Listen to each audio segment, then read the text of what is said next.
The authors also delve into the political and historical dimensions of self-justification. Governments, they argue, are not immune to cognitive dissonance. Leaders escalate wars rather than admit that the initial justification was flawed. By reframing failures as necessary sacrifices or blaming external enemies, politicians shield themselves from the shame of error. This not only prolongs conflict but erodes public trust. Tavris and Aronson point to Vietnam and Iraq as examples of how disastrous policies can be maintained through collective rationalizations and moral disengagement.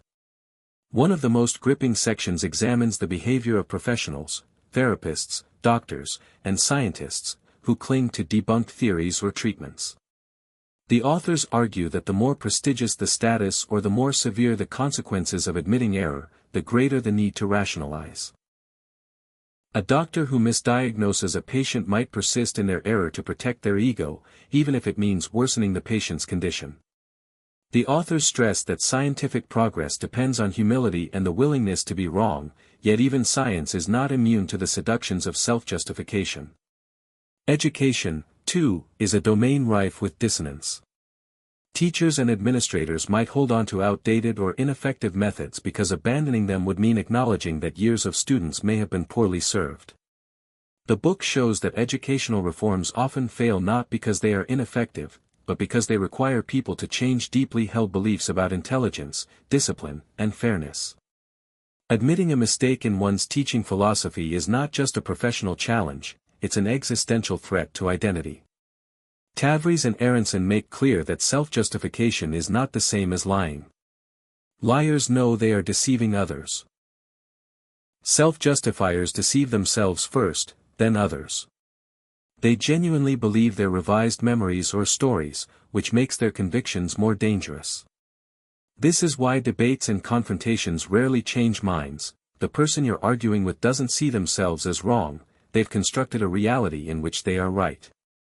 As such, simply providing facts or logic is rarely effective without addressing the emotional roots of dissonance. Memory plays a critical role in self-justification. The authors describe how memory is reconstructive, not reproductive. When we remember past events, we don't retrieve them like files from a cabinet, we rebuild them to match our current understanding of ourselves. This leads to memory distortion, especially when remembering situations where we may have been at fault. We unknowingly alter details, justify our actions, and downplay our culpability. Over time, we sincerely believe in these revised versions. Mistakes Were Made, But Not By Me, by Carol Tavris and Elliot Aronson is a deeply insightful exploration into the human mind's powerful drive for self-justification.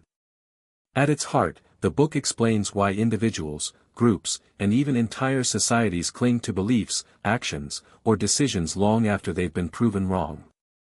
The authors, both social psychologists, unravel the psychological mechanisms that allow people to reduce the discomfort of cognitive dissonance, the unsettling feeling that arises when our actions contradict our self-image as smart, moral, or competent individuals.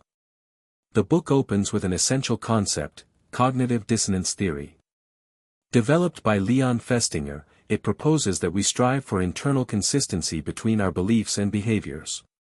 When they conflict, we unconsciously alter our perceptions, memories, or beliefs to reduce the mental discomfort. Tavris and Aronson show how this process operates automatically and often invisibly, influencing how we interpret past events, justify decisions, and perceive others. This drive for consistency isn't a character flaw but a fundamental part of being human, yet it can lead us to make poor decisions and defend them long after the harm is evident. Through vivid storytelling and real-world examples, the authors illustrate how self-justification manifests in personal relationships. Marriages fall apart not just from infidelity or betrayal but from each partner's inability to admit mistakes and truly listen. People defend harmful behaviors because to admit wrongdoing would mean questioning their moral self-image. Rather than say, "I was wrong," they might say, "You made me do it," or "You misunderstood me."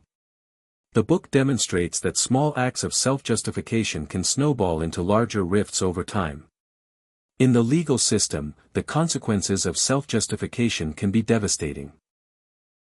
Tavris and Aronson highlight cases where innocent people were imprisoned because police, prosecutors, and even forensic scientists doubled down on their initial assumptions, dismissing exculpatory evidence. They explain how confirmation bias leads investigators to seek evidence that supports their theory while ignoring contradicting facts. Once a confession is obtained or a suspect is charged, the need to protect one's professional pride and avoid admitting error often overrides the search for truth.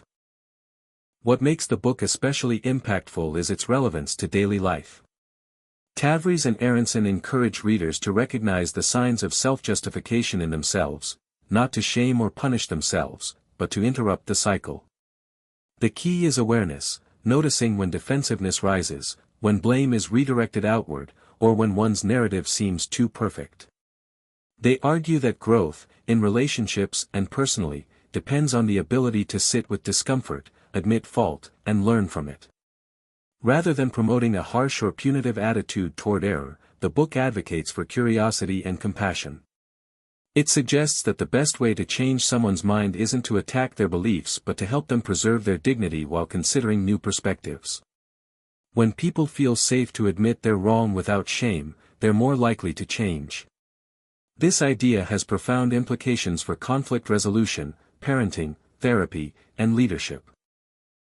The authors also provide examples of individuals and institutions that learn to correct course by confronting dissonance rather than avoiding it. They describe truth and reconciliation processes, as in South Africa, where admitting past wrongs was framed not as weakness, but as strength. They emphasize that accountability, when paired with empathy, allows healing and progress.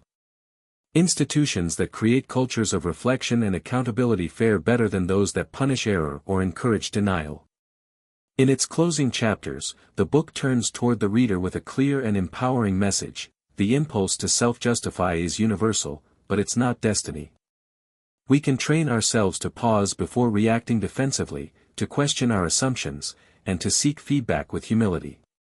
Tavris and Aronson urge readers to value being accurate over being right and to see error as a chance for insight rather than a source of shame. What sets mistakes were made, but not by me. Apart is its ability to combine rigorous psychological science with human storytelling. The authors are not condemning the people they describe, they are showing how these people, like all of us, are caught in a web of unconscious needs and pressures. The book doesn't merely diagnose a problem, it offers a path forward through self-awareness, dialogue, and grace. Ultimately, this book is a mirror. It shows how the instinct to protect our self-image can quietly distort our lives, but it also shows that real growth begins when we acknowledge those distortions. Mistakes, Tavris and Aronson remind us, are inevitable. The real danger lies not in making them, but in refusing to face them.